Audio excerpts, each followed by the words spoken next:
Through 4 decades here, we've witnessed first-time winners, championships won, incredible underdog stories, and the upending of the expected order, time and time again. 1, 2, 3, 4, 5 red lights in Budapest. And the Hungarian Grand Prix is underway. Even reaction time, and Lando Norris has got to run. P3 man has got to run on his championship rival. Charles Leclerc is trying to break the toe. Norris won't go for it to the inside, might be compromised. George Russell is up to third. Can he keep it? Yes, he can keep it. He gets the power down and he gets by. Worst case scenario for Lando Norris, might be about to get even worse as well. Lando Norris has got Fernando Alonso going to the inside. Can Alonso make it even worse? He's challenging George Russell. Tyre warm-up is going to be crucial here, and Norris dips down. He's down to 5th. Piastri in 2nd, Charles Leclerc leads. It initially looked like Lando had the best of the starts and went immediately attacking to the inside. I wonder if he lifted off or missed an upshift, because suddenly it had no momentum and was just gobbled up by Russell and Alonso. Great start for Norris, just didn't go anywhere. No, so they're weaving around, and then Lando brakes so early for the first corner as well. Didn't want to do the Valtteri Bottas move from a few years ago and go 10-pin bowling down there. Max Verstappen's trying to line up Liam Lawson, junior team versus senior team, and that won't take long for Verstappen to get by. He's trying to improve back up to 8th. Former teammates this year, and Lawson surely isn't going to fight that. No, Max incisive, straight up the inside, and feeling a lot more confidence than Liam in these early laps. He is tucked in behind Fernando Alonso. There he goes. He's going to be really close. Okay, he's got the DRS. This is crucial for Lando Norris. It doesn't look like it's going to be a contest. He needed that. He's got it up to P4 for the man second in the points battle to win the Drivers' Championship. So Verstappen recovering the position is the latest development inside the top 10. We've also had Lando Norris recover. Look at that, late on the brakes. You don't get many moves into the chicane. Max Verstappen has 2 in 2 laps. Bold stuff. Big call from McLaren, big in-lap required for Oscar Piastri. Huge pressure on the shoulders of the pit crew. Punchy stuff, but it's a brilliant stop, that. Look, he was barely stationary at all there. Piastri, who'll rejoin the circuit. Stops on the marks. It's clean for Ferrari. And it was 22 seconds when he peeled to the pit stop, and they've matched it when they needed to. Exceptional from Leclerc. Turn 1, and he's covered him. He's covered him. Ferrari under pressure, and Charles Leclerc with the lockup. He's going to have to bring these tyres into the temperature window. George Russell rejoins as well. Guys, it's really terrible, this idea. It's so much traffic. Remember, he's trying to undercut Bortoleto and Alonso. That's why Red Bull pitted him. Verstappen was frustrated in behind Gabriel Bortoleto in that first stint. So now they've pitted him into what they hope would be clear air. But yeah, he's not actually going any quicker than Bortoleto or Alonso at the moment. George Russell making his way in close proximity to the Aston Martin ahead. Oh, and they nearly made contact there on the way down to turn 2. Alonso yet to pit. Russell trying to reclaim the place, and that was closer than it needed to be. So Lando, we're considering the one stop. It'd be 40 laps on a hard tyre. Keen for it? Yeah, why not? Yeah, they're going for it now, and that means he's going to pit in a couple of laps, according to the very uncoded message there from Will Joseph.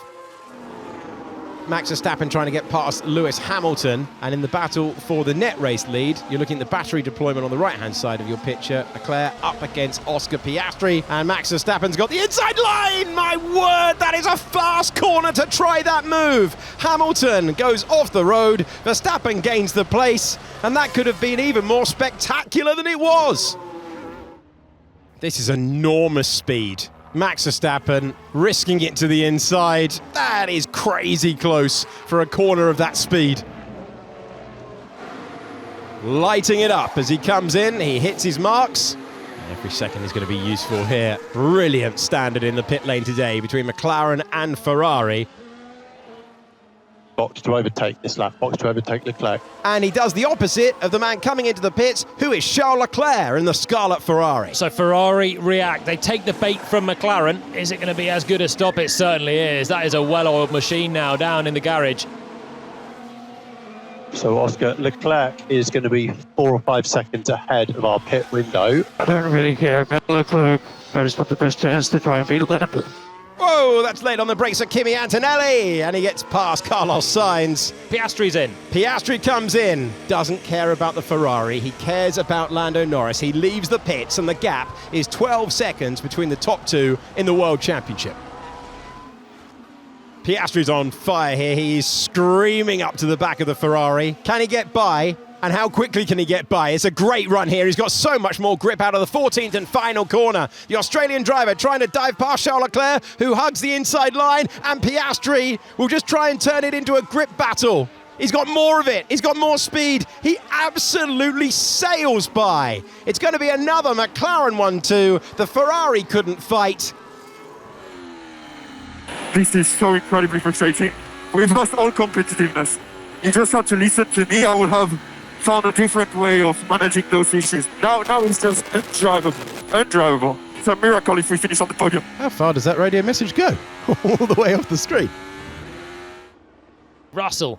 Oh, that's super late on the brakes from Russell, who tucks back in, and I've turned the volume down. That was moving under braking. I committed. It's clearly not allowed. Keep cool, mate. You'll get him. Take two, 1 lap later, and there's the late move. Pinch to the apex, Russell gets by, Charles Leclerc will try the up and under. That was real brinkmanship between the pair of them, but Russell gets by and he's got DRS to take third position in the Grand Prix. The first one I thought was acceptable from Leclerc. I have to say that one was just massive, moving under braking, just shutting the door.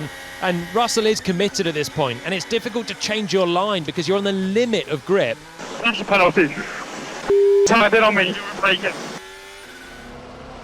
The gap is 0.6 of a second. That will decrease all the while. The Grand Prix victory on the line. Piastri shaping for it, going late, locking up, and he avoids his teammate. But did that moment cost him the Grand Prix win? Oh, it's late, man. They are so close, aren't they? Look at this on board. Nearly the front wing ripped off. They got away with it. Remember how we go racing. Same reminder, Oscar. The gap in the World Championship will be 9 points between the Papaya pair for the 200th time in Formula One. McLaren win. Lando Norris wins the Hungarian Grand Prix by 0.6 of a second. A brilliant performance from both of them, but the gap is under 10 points, and it's Norris punching the air, victorious for the first time in Budapest. Relief on the pit wall for Zach Brown and Andrea Stella. George Russell takes a podium. It's a great result for him, and Leclerc has disappeared behind. Brilliant battling out front. It went all the way to the end, like we suspected it would. But today, it has been resolved in Lando Norris's favour. We go into the summer break with 9 between the pair of them.